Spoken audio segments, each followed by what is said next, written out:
mga bebs, so habang nagbabasa ako ng mga comments sa TikTok, may napansin lang ako na paulit-ulit na mga tanong. Sabi niya ito, ano daw yung mga favorite ko na outfit sa pang-araw-araw ko and yung halimbawa sa mga may pupuntahan akong event, ganun.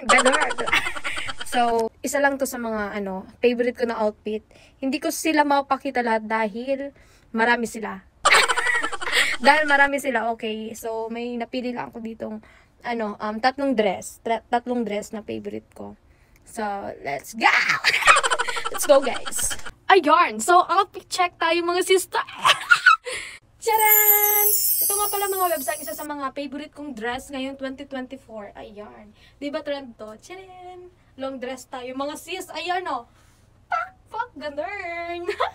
Papakita ko sa inyo kung ano yung fitting niya sa akin, kung okay ba or hindi. Basta ako, favorite ko. Basta ako, favorite ko. At ito na nga siya mga bebs. Tingnan nyo naman aesthetic yarn. Ganda diba? Ganyan yung fitting sa akin.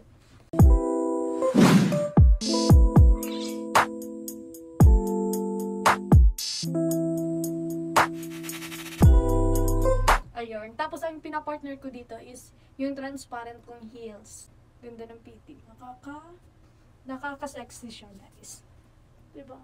Sino ka dyan, te? Isa to sa mga favorite ko ngayong 2024. Pero, madami pa akong favorite. Pero ito yung ngayong 2024. So, next. So, ito yung pangalawa mga bebs. Ayan, red tayo kasi magpe-February na. Ang dalawa ka sa Valentine's Day. Tingnan niyo yan. Pakak! Long dress nga pala to, guys. Tingnan niyo. Chin, chin, chin, chin, chin, chin, chin, chin, chin, chin, chin. Sino ka dyan? Huwag niyo natingnan yung puson ko kasi mga puson.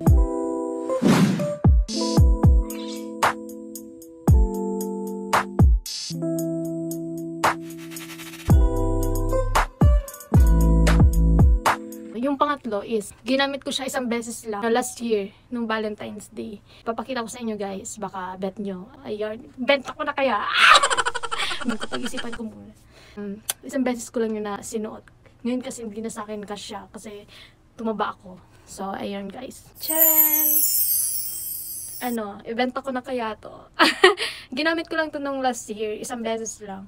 Yung nag-date kami ng jowa ko. Valentine's Day, ayun.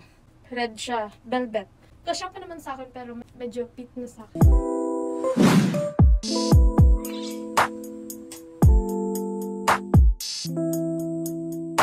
Red talaga to guys, masyadong nakakaputi. Tapos velvet siya. Sige, ibenta ko na lang to. I-PM nyo ako kung sino ang may bet dyan. PM na lang sa price. Tapos nakaano ka lang, heels.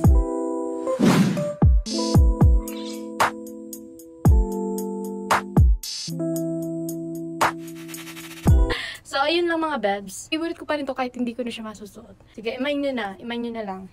Napakaganda nito. Nahihinayang ako pero medyo sikip na kasi sa akin. So, PM na lang. Thank you for watching.